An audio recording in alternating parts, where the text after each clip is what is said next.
మీ మధ్య యేసయ్య వాక్యం ఉంటే కుటుంబాలు ఆశీర్వాదంగా ఉంటాయి. ఆమేన్.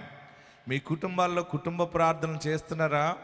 మీ గృహాల్లో కుటుంబ ప్రార్థన ఉంటే గొప్ప ఎదుగుదలకి కారణం అవుతుంది.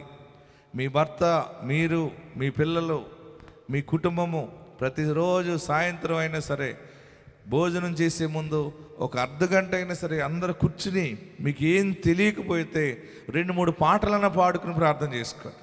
చదవగలిగితే 1-2 అధ్యాయాలు చదవండి. దేవా, ఈ దినము మా కుటుంబాన్ని ఇంత మట్టికి కాపాడేవని మీ కుటుంబంలో కుటుంబ ప్రార్థన ప్రారంభించండి. ఎవ్వరు ఇవ్వనవసరం లేదు, మీకు సహాయం చేయనవసరం లేదు. ఆకాశం నుండి మన్నా వచ్చినట్టుగా దీవెన మీ ఇంటి మీదకి వస్తుంది. కుటుంబ ప్రార్థన ఎక్కడుంటుందో అక్కడికి దైవ జ్ఞానాత్మ ఉంటుంది. మీ కుటుంబాలుగా యేసునామములో ప్రార్థన చేయండి. అయ్యో, మా భర్త సమయానికి రాడేమో, లేకపోతే లైన్కి వెళ్ళాడేమో అని అనుకుంటే నీవు నీ పిల్లలతో కుటుంబ ప్రార్థన చేయగలిగితే, మీ ప్రార్థన ఎప్పుడైతే దేవుని సముఖానికి వెళ్తుందో నీవు కుటుంబ సమేతంగా దేవుని సన్నిధిలో మోకరిస్తావో సాతానుడికి భయం వేసి వాడు దూరం అయిపోతాడు. ప్రార్థన అనేది ఉంటే బలమైన అగ్ని మంట ఉంటుంది. అక్కడ మంట దగ్గరికి దుష్టుడు రాలేడు, చీకటి రాలేదు. మీ కుటుంబాల్లో కుటుంబ ప్రార్థన ప్రారంభించండి. ఆత్మ మీకు తోడైండును గాక. ఎంతమంది దగ్గర బైబిల్ ఉన్నాయి చూపించండి. బైబిల్ ఎంతమంది దగ్గర ఉన్నాయి? చాలామంది దగ్గర ఉన్నాయి. చదువుతున్నారా? పొట్టు చీరలాగా మడతెట్టుకుని వస్తున్నారు, పట్టుకుపోతున్నారు అంతే. చాలామంది దాన్ని పట్టుకెళ్ళి మళ్ళీ ఇంటి దగ్గర పెడతారు, మళ్ళీ దీన్ని తీసుకుని ఇక్కడికి వస్తారు. పరిశుద్ధ గ్రంథం పట్టుకెళ్ళటం వల్ల ఉపయోగం ఏమీ ఉండదు. అది ఎప్పుడైతే నువ్వు చదువుతావో అందులో నుండి ఒక్కొక్క వాక్యం ద్వారా దేవుడు నిన్ను దర్శిస్తాడు. వాక్యాన్ని తెరవండి. ఆది కాండం అంటే ఎక్కడో ఉండదు, అది బైబిల్ మధ్యలో ఉండదు. ఎక్కడ ఉంటుంది ఆది కాండం? ఆదిలోనే ఉంటుంది. ఆది అంటే ఏంటి? ప్రారంభంలోనే ఉంటుంది. మొదటి గ్రంథమే తెరవండి, చూడండి. పెద్ద అంకెలతో ఉంటుంది. 41వ అధ్యాయము 51, 52 వచనాలు చదువుకుందాం. కరువు సంవత్సరములు రాకమునుపు యోసేపుకి 2 కుమారులు పుట్టిరి. చూడండి, కరువు సంవత్సరం రాకమునుపు యోసేపుకి 2 కుమారులు పుట్టిరి. ఓను యొక్క యాజకుడైన పోతీఫరు కుమార్తెయగు ఆసెనతు అతనికి వారిని కనెను. అప్పుడు యోసేపు, అందరూ అండర్లైన్ చేసుకోండి. అప్పుడు యోసేపు, దేవుడు నా సమస్త బాధను నా తండ్రి ఇంటి వారి అందరినీ నేను మరచిపోవునట్లు చేసినని చెప్పి తన జ్యేష్ఠ కుమారునికి మనష్షే అను పేరు పెట్టెను. తరువాత అతడు నాకు బాధ కలిగిన దేశమందు దేవుడు నన్ను అభివృద్ధి పొందించినని చెప్పి రెండవ వానికి ఎఫ్రాయిము అను పేరు పెట్టెను. అందరూ నాతో ఈ మాట చదవండి. అప్పుడు యోసేపు, దేవుడు, గట్టిగా చెప్పాలి, దేవుడు నా సమస్త బాధను నా తండ్రి ఇంటి వారందరినీ నేను మర్చిపోవునట్లు చేసినని చెప్పి తన జ్యేష్ఠ కుమారునికి మనష్షే అను పేరు పెట్టెను. మళ్ళీ చెప్పండి, మనష్షే అను పేరు పెట్టెను. ప్రియులరా, యూదుల యొక్క ఆచార ప్రకారము వారు ఏం చేస్తారంటే, పిల్లలు పుట్టినప్పుడు ఎవరికి ఏ పిల్లలు పుట్టినా ఆ పేరు పెట్టవలసిన సమయం వచ్చినప్పుడు ప్రతిష్ఠ చేసి ఎవరు పడితే వారు పేరు పెట్టడానికి ఉండదు. కన్న తండ్రి ఆ శిశువుని ఎత్తుకుని తను ఏ పరిస్థితుల్లో పుట్టాడో, ఏ పరిస్థితుల్లో ఆ బిడ్డ జన్మించాడో అవన్నీ గమనించి జ్ఞాపకం చేసుకుని తగిన భావము వచ్చేటువంటి పేరు పెట్టేటువంటి ఆచారము యూదులకు ఉంటుంది. అయితే బాగా గమనించండి, యోసేపు తనకి ముందుగా పుట్టినటువంటి కుమారుడు, ఆ కుమారుడిని ఎత్తుకుని యోసేపు పేరు పెడతా ఉన్నాడు. ఏమని పేరు పెడుతున్నాడంటే, ఆయనకి మనష్షే అని పేరు పెట్టాడు. అందరూ చెప్పాలి, ఏ పేరు? మనష్షే. మనష్షే అన్న మాట దగ్గర పైన 1 అని ఉంటుంది చూడండి. ఆ 1 అనే దానికి కింద మనం చూస్తే బైబిల్లో మరచుట. ఏంటది? మరచుట. ఈరోజు పరిశుద్ధాత్మ దేవుడు వాగ్దాన వాక్యముగా నీ జీవితంలో దీవెన ప్రకటిస్తూ ఈ మాట చెప్తా ఉన్నాడు. నీ జీవితంలో బాధలు మర్చిపోయేలాగా దేవుడు చేస్తా ఉన్నాడు. గట్టిగా హల్లెలూయా చెప్పండి. యోసేపు జీవితం గురించి మనందరికీ తెలుసున్నదే. యోసేపు అన్నదమ్ములు ఆయన మీద అసూయపడ్డారు. యోసేపు అన్నదమ్ములు యోసేపు మీద కక్ష కట్టారు. యోసేపు అనేవాడు యోసేపుని తన తండ్రి అయిన యాకోబు చాలా ప్రేమగా చూస్తూ ఉండేవాడు. చాలా రంగురంగుల వస్త్రాన్ని కుట్టించాడు. యోసేపుకి దర్శనం వచ్చిందని చెప్తా ఉండేవాడు. ఆ దర్శనాన్ని బట్టి తండ్రి అయినటువంటి యాకోబు ఆనందపడుతూ ఉండేవాడు. అన్నదమ్ములు అయితే కష్టపడి పని చేస్తూ ఉంటే ఆ పని చేసే వారి దగ్గరికి వెళ్ళి యోసేపు, అన్నలారా నాకు కల వచ్చింది అన్నాడు, దర్శనం వచ్చింది అన్నాడు. ఏంటి దర్శనం అంటే, ఇదిగో చేనులో 11 పనలు నా పనకి నమస్కరిస్తున్నాయి అన్నాడు.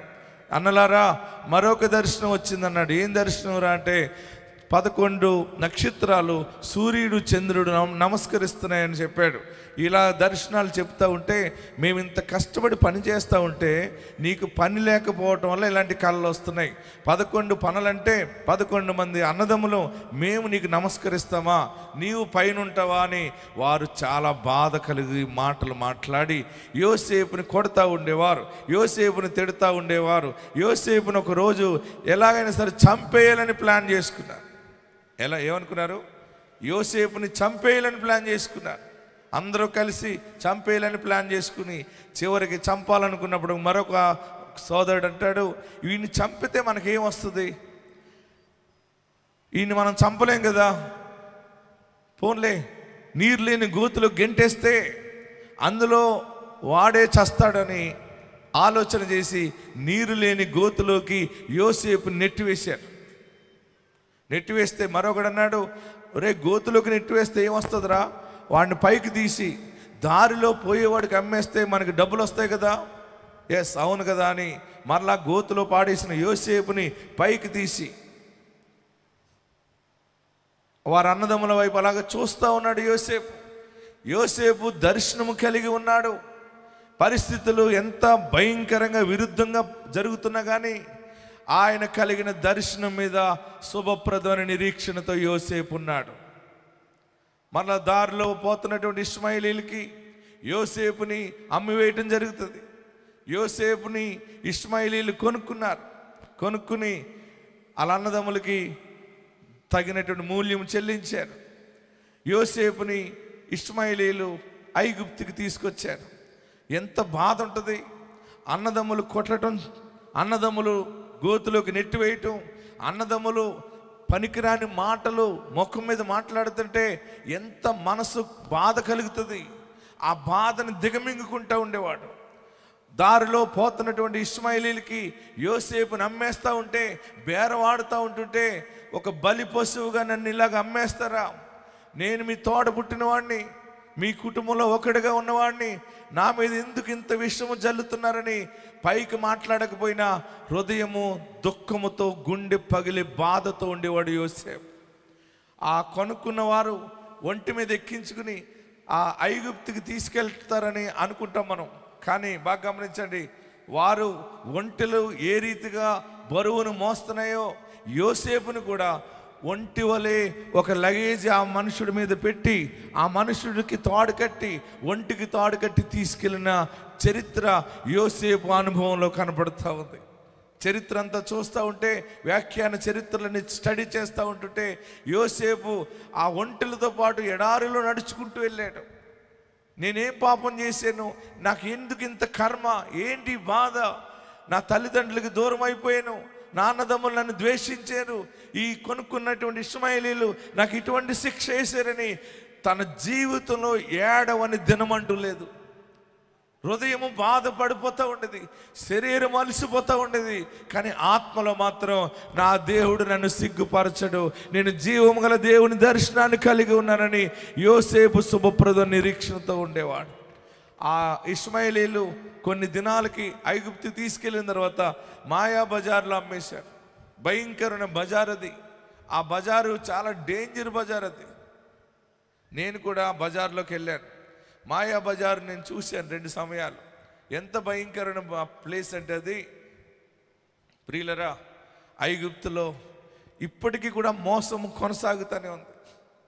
నేను రెండవ మారు ఐగుప్తుని దర్శించినప్పుడు టీం అంతటికి లీడర్గా ఉన్నాను.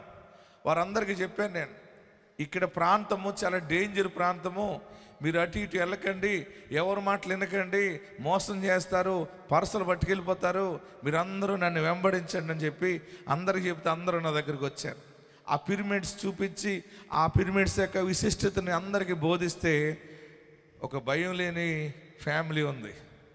ఆ భార్య, భర్త, పిల్ల ముగ్గురు కలిసి టీంలోకి రాకుండా దూరంగా వెళ్ళి ఒంటెక్కారు. ఒంట్లో ఎక్కించుకునే వారు వస్తారు అక్కడికి. వారు మాట్లాడుకున్నారు, ఒక $20 ఎన్ని డాలర్లకో వారు ఒంటి ఎక్కించుకుని వాడు ఒక రౌండ్ వేసి దింపుతాడు అనమాట. చక్కగా ఎక్కారు, ఊరేగింపు కింద అయింది. దిగిన తర్వాత పెద్ద గొడవ అయిపోతుంది అక్కడ. ఏంటి గొడవ అంటే, నేను అటు చూస్తున్నాను, వారు పిలుస్తున్నారు, పాస్టర్ గారు వీడు చాలా మోసం చేశాడు, ఒక్కసారి రండి అంటే వెళ్ళాం. వెళ్ళిన తర్వాత ఏం మోసం చేశాడు అంటే, ఆయన అడిగితే చెప్తున్నాడు, ఒంటిగల మనిషి అంటున్నాడు, వీళ్ళు నాకు డబ్బులు ఇవ్వాలి, డబ్బులు ఇవ్వట్లేదు, నేను అందుకని పంపించను అంటాడు. ఈ లోపల అక్కడ ఉన్నటువంటి ఐగుప్తీయులు చాలామంది ఒంటెల్ని నడిపించేవారు అందరూ వచ్చి ఏకదాటిగా దాడి చేయడానికి సిద్ధపడుతున్నారు. నేను అన్నాను, అసలు ఏం జరిగింది ఇక్కడ, ఏం జరిగింది చెప్పండి అన్నాను. అంటే ఆ ఒంటికి ఎక్కినటువంటి ఆ యజమానురాలు అంటది, పాస్టర్ గారు మేము ఒంటి ఎక్కడానికి ఎంత అని అడిగితే వాడు కొంత సొమ్ము అడిగాడు, మేము ఒక రేటు బేరం మాట్లాడుకున్నాం, $20 మాట్లాడుకున్నాం. మరి $20 మాట్లాడుకుంటే మరి ఏంటి గొడవ అన్నాను.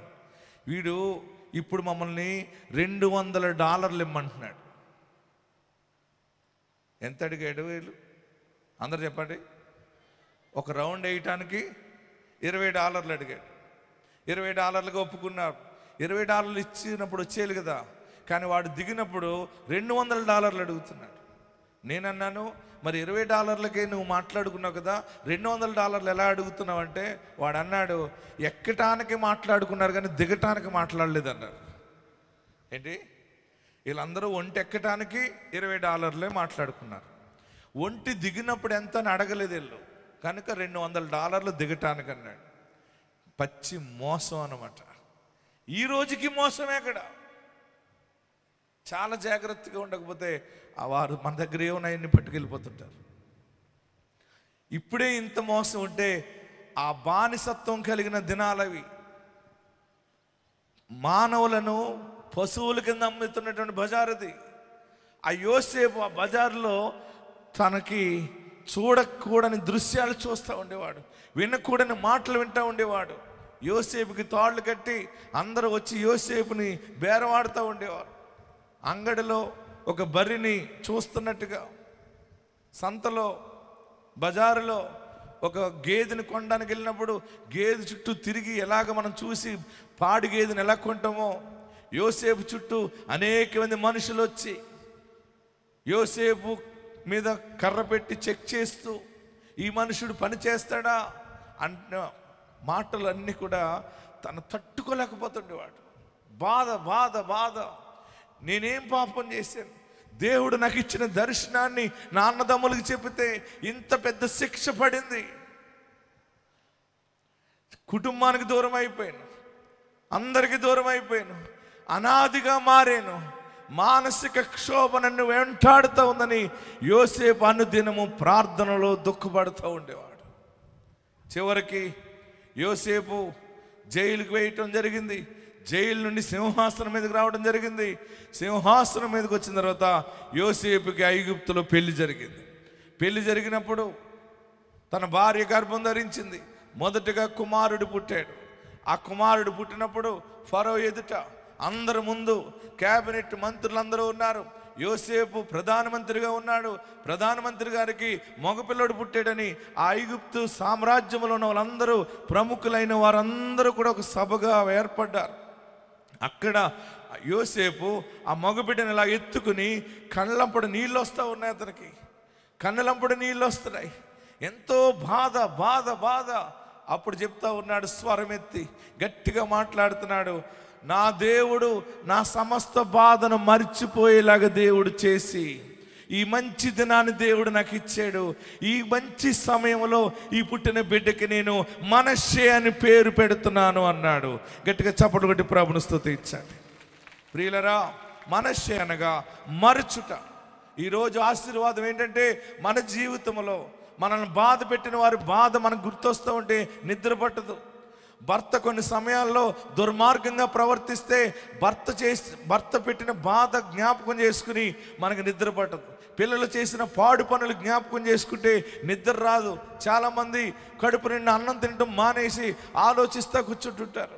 ఎవరైనా అప్పుల పాలైపోతే అప్పు ఇచ్చిన వాడు ఏదైనా మాట్లాడుంటే, ఇంత పెద్ద మాట మాట్లాడింది, ఇంత పెద్ద మాట మాట్లాడారు, ఇంతగా మమ్మల్ని దీనముగా మాట్లాడారు, దరిద్రులని మాట్లాడారు, అన్నం తింటున్నారా గడ్డి తింటున్నారని మాట్లాడారు, ఇంత బ్రతికి ఇలాంటి మాటలు పడ్డామా అని దినదినము కృంగిపోతూ ఉన్న నీతో దేవుడు మాట్లాడుతున్నాడు. దేవుడు నిన్ను తారాస్థాయికి హెచ్చించడం మొదలుపెట్టాడు. నీ సమస్త బాధలు మర్చిపోయే దినము ఈ దినమే.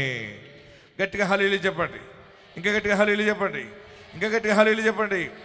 మర్చిపోవటం అనేది ఎప్పుడు వస్తుందంటే, వాగ్దానము మన జీవితంలో నెరవేరినప్పుడే కీడుని శ్రమని మనం మర్చిపోతాము.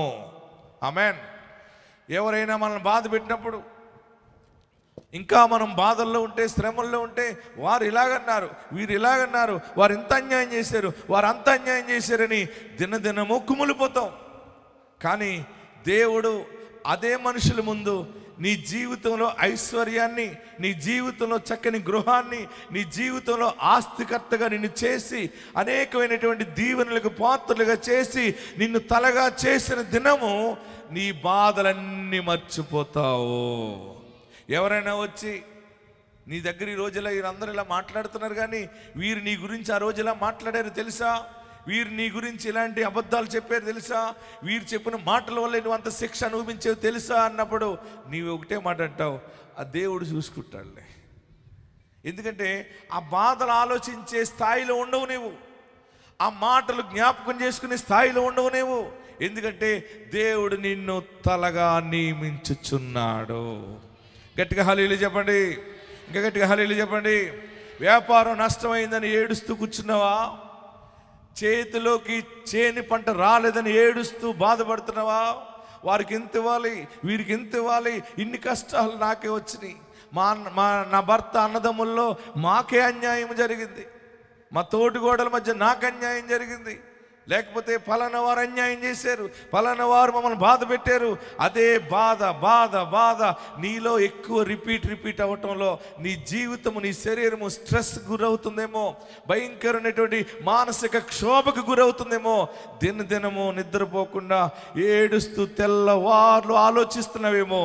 నీతో దేవుడు శుభవార్త ప్రకటిస్తూ ఉన్నాడు, నీకు దీవెన ప్రకటిస్తూ ఉన్నాడు. మనష్షే ఆశీర్వాదం మీరు చూడబోతా ఉన్నారు. మనష్షే ద్వారా వచ్చే దీవెన ఏంటంటే మరచుట. ఆమేన్. మనం ఎప్పుడు మర్చిపోతాం చెప్పాలి? హలో, గట్టిగా చెప్పండి. చెప్పట్లేదు. మేము బైబిల్ ట్రైనింగ్లో ఉన్నప్పుడు వాడు కూర వేసేవాడు కాదు. బైబిల్ ట్రైనింగ్లో రసం పోసేవాడు, అన్నం మీద నెత్తి మీద రసం పోసేవాడు, అన్నం నెత్తి మీద. అందులో ఆ వంట వండే మనుషుడు కూడా ఒక మోగవాడు ఉండేవాడు. వాడు లెక్కగా 4-5 ఎండుమిరపకాయలు వేసేవాడు అంతే. ఏంటి చెప్పరే మీరు అందరూ? ఎండుమిర్చి ఉంటుంది కదా, రసంలో వేస్తారు కదా, ఒక లెక్కగా వేసేవాడు. చిన్న చిన్న ముక్కలు కట్ చేసి మాకు రసం వడ్డించేవాడు. వడ్డిస్తే 10 మందిలో ఎవరికైనా ఒక మిరపకాయ ముక్క పడిందంటే దానికోసం పెద్ద మాటలు మాట్లాడారు. అబ్బా, నీకు మిరపకాయ ముక్క పడిందా, నాకేం పడలేదు అనుకునేవాడు. ఏమీ లేనప్పుడు ఆ ఒక్క ఎండుమిర్చి పీస్ కోసం ఎంత డిస్కషన్ ఉండేదో. మన నా పక్కన ఇంకో సోదరుడు ఉండేవాడు, ఆడు ప్రార్థన చేసుకున్నాడు, నాకు ఎండుమిరపకాయ పడాలి దేవా, నాకు ఎండుమిరపకాయ పడాలి. నేను రోజు అన్నాను, ఏం ప్రార్థన చేయాలి అంటే, వైట్ రైస్ వడ్డించిన వెంటనే ప్రార్థన జరుగుతుంది. ఆ స్టూడెంట్స్ మధ్య ఒకడు ప్రార్థన చేస్తాడు, ఈ లోపల ప్రార్థన చేస్తున్నప్పుడు నా పక్కన ఉన్నటువంటి వాడు నాకు ఎండుమిర్చి పడాలి బావా, నాకు ఎండుమిర్చి పడాలని నాకు వినపడి నేను అన్నాను, ఎండుమిర్చి కోసం కూడా ప్రార్థన చేస్తున్నావురా అన్నాను. లేదు ఐజాక్, నాకు 4-5 రోజుల నుంచి ఎండుమిరపకాయ పడితే బాగుండని అనుకుంటున్నాను, నా దగ్గరికి వచ్చినప్పటికే పడట్లేదు అదని. లేక దరిద్రంలో ఆ ఎండుమిర్చి చాలా ఘనముగా మటన్ పీసులా కనబడేది. దేనికోసం దెబ్బలాట్లు చెప్పండి? ఎండుమిర్చి కోసం. దేవుడు సమృద్ధి అయిన ఆహారం పెట్టినప్పుడు మాకు ఒక పాస్టర్ సెమినార్ జరిగేది. ఆ సెమినార్ అప్పుడు మంచి భోజనాలు పెడుతుంటే అందరం గురించి మేము భోజనం చేస్తున్నప్పుడు ఎండుమిర్చిని తీసి బయట ఆడేస్తూ ఉండేవాళ్ళు. ఎందుకంటే చెప్పాలి, గట్టిగా చెప్పాలి, మంచి సాంబారు పోసినప్పుడు మిరపకాయ ముక్కలు ఏదన్నా ఉంటే అది మనకు అడ్డుగా కనపడుతుంది. అది ఏం చేసేవాడు అంటే ఇలా తీసి బయట పడేస్తే నేను అన్నాను, రే నువ్వు మొన్న ఎండుమిర్చి కోసం ప్రార్థన చేసావు కదా, ఈరోజు ఎండుమిర్చిని తీసుకెళ్ళి బయట ఆడేస్తున్నావు ఏంటన్నాడు. అన్నాడు అప్పుడంటే లేక ఇప్పుడు ఇంకా సమృద్ధి వచ్చింది కదా. గట్టిగా హల్లెలూయా చెప్పండి, ఇంకా గట్టిగా హల్లెలూయా చెప్పండి. అర్థమైందా మీకు? లేనప్పుడు ఆ ఎండుమిర్చి కోసమే ఆలోచిస్తాం. దేవుడు ఇంకా నిన్ను పైకి హెచ్చించినప్పుడు ఆ చిన్న చిన్న ఎండుమిర్చి లాంటి సమస్యల కోసం నువ్వు ఆలోచించవు, దాన్ని తీసి పాడేస్తావు. మా తోటికోళ్ళు ఇంత మాట అందని అలాగా మంచానికి అడ్డంగా పడిపోతావు. ఏ పని లేకపోతే ఎవరెవరు బాధ పెట్టారో జ్ఞాపకం చేసుకుని ఏడుస్తారు. కొంతమంది దండ గుచ్చుకుని మరీ ఏడుస్తూ ఉంటుంటారు. మా ఆడబడిసి ఇంత మాట అని వెళ్ళిపోయింది, అది ఏడ్చి వెళ్ళిపోయినప్పటి నుంచి మా ఇల్లు ఇలాగ అయిపోయింది. దాని ఏడుపుకి నీ ఇంటికి సంబంధం ఏంటి అసలు? అది అలాగే ఏడుస్తూనే ఉంటుంది. అది ఏడవని ఆడబడిసి ఎవరైనా ఉంటారా? ఉన్న 3 రోజులు బాగానే ఉంటుంది ఒక్కొక్క ఆడబడిసి మంచిగానే వెళ్తుంది. లాస్ట్లో పెంట పెట్టిపోతుంది ఒక్కొక్క ఆడబడిసి. ఏం చేసావు, ఏం చూసావు అని టిఫిన్ సగంలో వదిలేసి 4 ఇడ్లీ పెడితే 3 ఇడ్లీ తినేస్తుంది, 1 ఇడ్లీ వదిలేస్తుంది. పోనీ 2 ఇడ్లీ వదలదు, ముందే టిఫిన్ మానేసి పోదు, సగం తినేస్తుంది.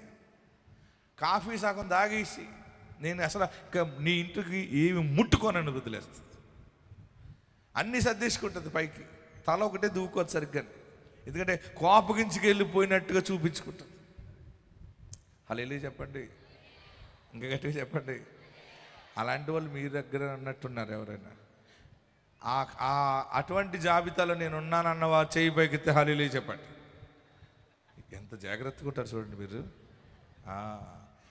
ఓకే, ఎవరెవరు ఏదన్నా దేవుడు నీ చేతి నిండా పనిచ్చినప్పుడు, నిన్ను బిజీ ఆశీర్వాదాలు చేసినప్పుడు నీకు లేనిపోని గొడవలన్నీ నీ మైండ్లో ఉండకుండా ఆటోమేటిక్గా డిలీట్ అయిపోతాయి. ఈరోజు దేవుడు నీ స్థానాన్ని హెచ్చిస్తున్నాడు, దేవుడు నీ వ్యాపారాన్ని హెచ్చిస్తున్నాడు, నీ పాడి పంటలను హెచ్చిస్తున్నాడు. ఎక్కడ బాధపడ్డావో అక్కడే తలగా దేవుడు చేయబోతున్నాడు. అన్నిటినీ మర్చిపోతావు, దేవునిని జ్ఞాపకం చేసుకుంటావు. మరువను నీదు ప్రేమ, విడువవు నీవు నన్ను. పాడదామా? మరువను నీదు ప్రేమ, విడువవు నీవు నన్ను. యేసయ్యా నా యేసయ్యా, యేసయ్యా నా యేసయ్యా, యేసయ్యా నా యేసయ్యా, యేసయ్యా నా యేసయ్యా.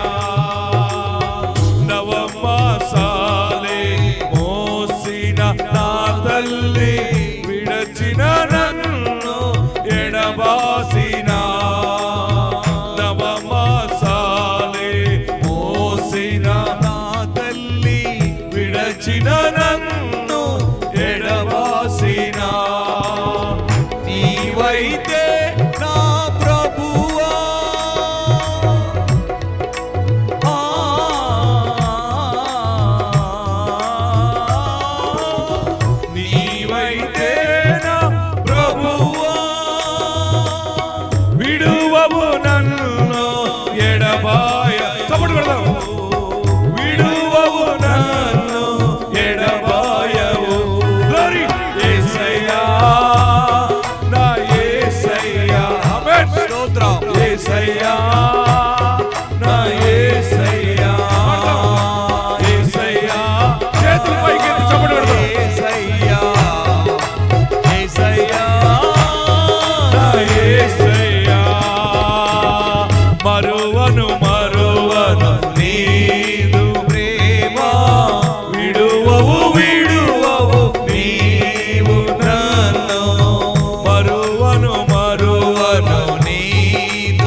హల్లెలూయా.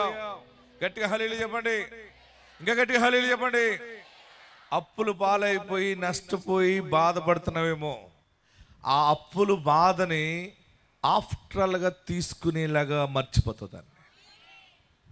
రోగం వచ్చింది, కుమార్తె జీవితంలో గొడవ జరిగింది, సమస్య అయింది, అల్లుడు బ్రతుకు ఇలా జరిగింది, నా బ్రతుకు ఇలాగ అయిపోయింది, నా భార్య బ్రతుకు ఇలాగ అయిపోయింది, ఇంతగా కష్టం వచ్చి పడిపోయింది, అందరూ ఒకటై మాకు అన్యాయం చేశారని దినదినము జ్ఞాపకం వచ్చినప్పుడల్లా గుండె పగిలిలా ఏడుస్తున్నావేమో. దేవుడు దానిని మరిచిపోయే అంతగా నిన్ను పైకి లేవనెత్తుతున్నాడు. హల్లెలూయా. గట్టిగా హల్లెలూయా చెప్పండి. యోసేపుకి పెళ్ళయింది.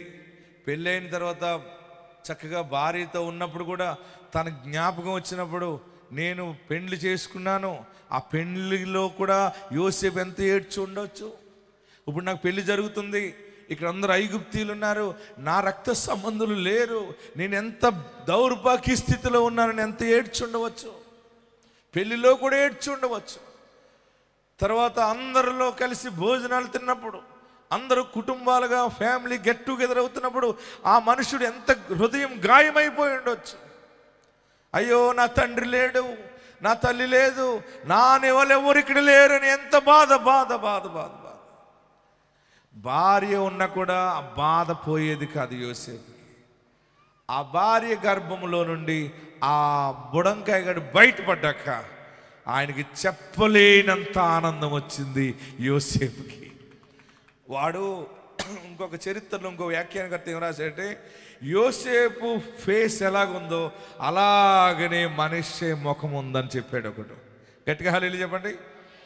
ఆ కొడుకుని అలా ఎత్తుకుని చూసుకుంటున్నప్పుడు, ఎందుకంటే తన రక్త సంబంధి, ఆమేన్, తన జీవములో జీవము కలిగిన వాడు, తన శరీరములో నుండి వచ్చిన వాడు, అన్నదమ్ముల కంటే తల్లిదండ్రుల కంటే గర్భాన పుట్టిన ఆప్తుడిని చూసుకున్నప్పుడు యోసేపు ఆనందము కష్టాలని మర్చిపోయి పెద్ద ఆనందములో అడుగు పెట్టేశాడు.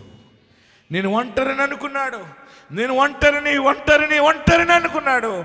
కానీ ఆ ఒంటరితనములో దేవుడు తనకి అద్భుతమైన మగబిడ్డను అనుగ్రహించాక అన్నదమ్ములను అక్క చెండులను అందరిని మర్చిపోయేంత సంతోషము దేవుడిస్తాడు. గట్టిగా హల్లెలూయా చెప్పండి. ఇంకా గట్టిగా హల్లెలూయా చెప్పండి. ఇంకా గట్టిగా హల్లెలూయా చెప్పండి. మర్చిపోలేకపోతున్నావేమో. ఎలా మర్చిపోతావు? మర్చిపోవాలా? ఎలా మర్చిపోతావు అండి? ఈ గాయం ఎలా పోతుంది, ఈ గాయం ఎలా పోతుంది అని ఏడుస్తున్నావేమో. ఆ గాయం ఎలా పోతుందంటే అక్కడ 2వ మాట చదివితే అర్థమవుతుంది. 52వ వచనం. తరువాత అతడు, చూడండి, ఈ ఒకడు పుట్టాడు కదా, ఈ బుడంకాయ గడితోటి ఈయన ఆడించటంలో, ఈడు ముఖం చూడటంలో తన కుటుంబం చేసిన బాధ అంతా యోసేపు మర్చిపోయాడు. అందుకని ఆయనకి యోసేపు ఆ బిడ్డకి ఏం పేరు పెట్టాడంటే, అందరు చెప్పాలి, మనష్షే. 2వసారి మళ్ళీ అమ్మాయి గర్భం ధరించింది. ఒక బుడంకాయ గడితో ఆడుతుంటే దేవుడు మళ్ళీ ఇంకో బుడంకాయనిచ్చాడు, మళ్ళీ గర్భం ధరించింది. ఆ 2వ వాడు పుట్టాడు. పుట్టిన వెంటనే ఆ బిడ్డను ఎత్తుకుని మళ్ళీ సభ పెట్టాడు. వాళ్ళందరూ వచ్చారు. ఫరో కూడా అటెండ్ అయ్యాడు, అందరూ అటెండ్ అయ్యారు, బిడ్డలందరూ అటెండ్ అయ్యారు.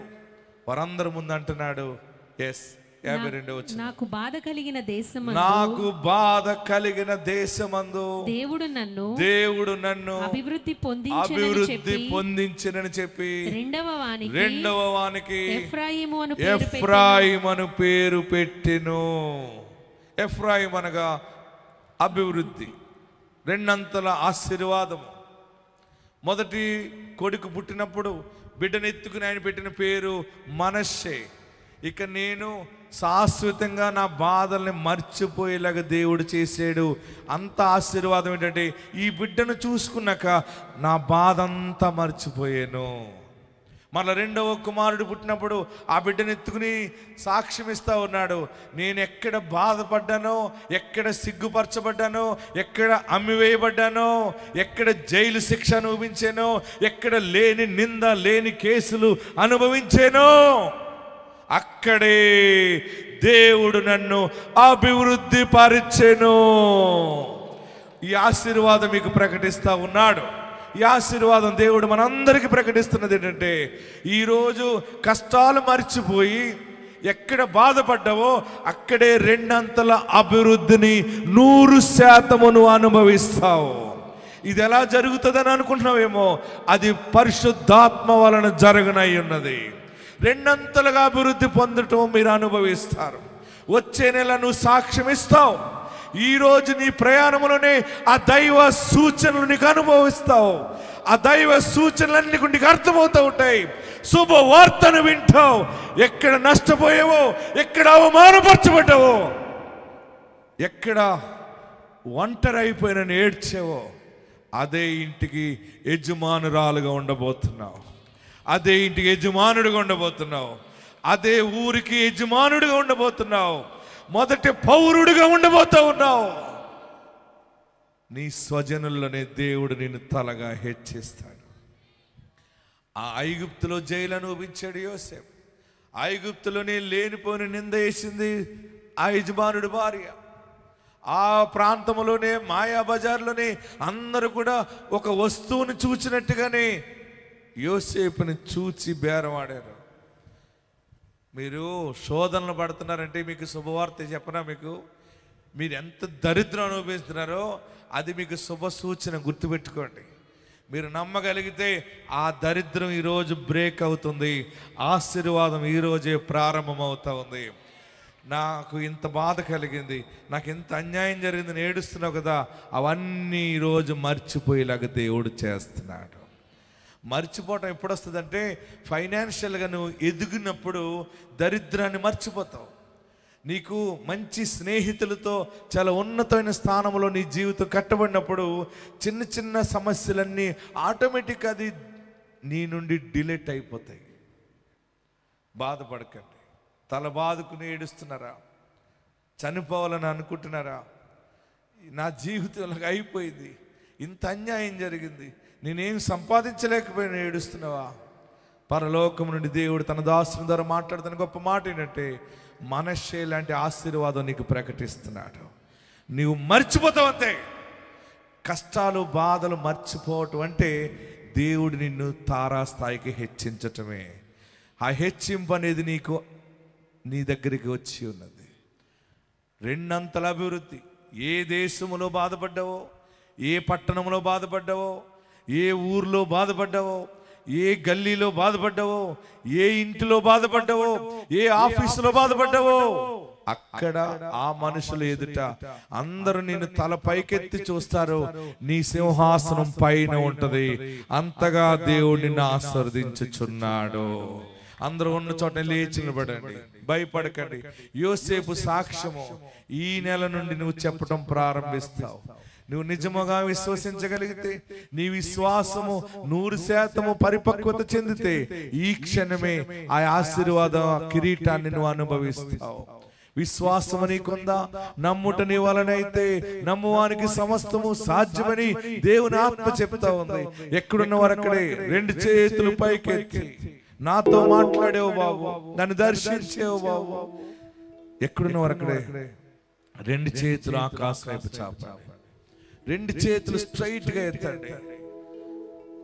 నష్టం వచ్చింది, అప్పులున్నాయి, వడ్డీలు కట్టలేకపోతున్నాను, నా వల్ల కాదు, వారు ఇలా మాట్లాడారు, వీరు ఇలా మాట్లాడుతున్నారు, నా ముందు ఒక మాట మాట్లాడుతున్నారు, నేను లేనప్పుడు ఒక మాట మాట్లాడుతున్నారు, ఈ మనుషుల ముందు నేను బ్రతక బుద్ధి అవ్వట్లేదు, నాకు చనిపోతే మేలని అనుకున్నావా? దేవుడు అక్కడే నిన్ను రెండంతలుగా అభివృద్ధి పరచబోతున్నాడు. భయపడకండి. స్ట్రైట్గా రెండు చేతులు పైకెత్తి, నా చెయ్యి పట్టుకోవా యేసయ్య, నా చెయ్యి పట్టుకోవా బాబు. ఈరోజు నీ సేవకుడి ద్వారా మాట్లాడు. మరిచిపోయే స్థితి నాకు ఇస్తావా? రెండంతలుగా అభివృద్ధి పరచబడే స్థితి నాకు ఇస్తున్నావు. అందరూ చేతులు దించండి, నమస్కరించండి, తలలు పైకెత్తండి. నాకు తండ్రి అన్యాయం చేశాడు, మా మామగారు అన్యాయం చేశాడు, నా అత్తగారు అన్యాయం చేసిందని ఏడుస్తున్నావా? నా బిడ్డలు నా చేయి దాటిపోయారని ఏడుస్తున్నావా? నా బ్రతుకు ఇలాగ అయిపోతుంది అనుకోలేదు, నేనెంతో శ్రద్ధగా ప్లాన్ చేసుకున్నాను, నా ఆశలన్నీ నిరాశ అయిపోయినాయి అని ఏడుస్తున్నావా? దేవుడు నిన్ను రెండంతలుగా దీవించబోతున్నాడు. రెండు చేతులు కూడా నమస్కరించి, నా పాపాలు క్షమించి యేసయ్యా, తెలుసో తెలియకో పాపం చేసేనేమో, నన్ను క్షమించవా. నువ్వు యేసు నామంలో పాపాన్ని క్షమించమని అడిగితే యేసు నీ పాపాలు క్షమిస్తారు. క్షమించే వ్యవస్థను స్థాపించిన వాడు ఈ ప్రపంచంలో నజరేయుడైన యేసు ఒక్కడే. తెలుసో తెలియకో పాపం చేసేవేమో, తెలుసో తెలియకో క్రీస్తుకి విరోధంగా మాట్లాడేవేమో, తెలుసో తెలియకో ఎల్లరాని చోట్లకి వెళ్ళేవేమో. ఇప్పుడు అందరూ రెండు చేతులు పైకెత్తే, నా చేయి నీ చేతిలో పెడుతున్నాను బాబు, నా పాపాలు క్షమించు. అందరూ తల పైకెత్తి యేసయ్యా అని 7 మార్లు పిలవండి, గట్టిగా పిలవండి. 1 2 3 4 5 6 7 అందరూ పిలవండి, యేసయ్యా అని పిలవండి, యేసయ్యా అని పిలవండి. రెండంతల అభివృద్ధి చూస్తావు, కష్టాలు మర్చిపోతావు, అన్యాయాన్ని మర్చిపోతావు, రోగాన్ని మర్చిపోతావు. దినదినము దేవుని శాంతి నీలో ముందుకు కొనసాగుతావు. నీ గుండె భారము తగ్గుతుంది, నీ గుండె తేలికవుతుంది, నీ ప్రాణము నెమ్మదిగా ఉంటుంది. అందరూ కూడా రెండు చేతులు మీ తలపైన పెట్టుకోండి. నన్ను రెండంతలుగా ఆశీర్వదించు. యోసేపుకి రెండవ కుమారుడు ఎఫ్రాయిము పుట్టినప్పుడు రెండంతల అభివృద్ధినిచ్చేవని చెప్పాడు. ఈ దినము నాకు ఇవ్వ బాబు. రెండు చేతులు తలపైన పెట్టుకుని గట్టిగా ప్రార్థన చేయండి. 7 మార్లు యేసయ్యా అని గట్టిగా పిలవండి. 1 2 3 4 5 6 7 ఆశీర్వదించు బాబు. ఈ వాక్యము నా మీద ఫలింప చేయి బాబు. ఈ వాక్యములో గొప్ప కార్యమును నా జీవితంలో జరిగించు. ఈ రోజు అభిషేకంలో పాలు పొందుతుండగా నన్ను ప్రతిష్ఠ చేయి బాబు, నన్ను పవిత్రపరచు బాబు. ఈ అభిషేకం అనంతరము నేను ప్రయాణమైన ఇంటికి వెళ్తూ ఉన్నప్పుడు ఏ పని పూనుకుని వెళ్తున్నా నాకు జయము దయచేయని ప్రార్థన చేయి. ఎలుగెత్తి ప్రార్థన చేయండి.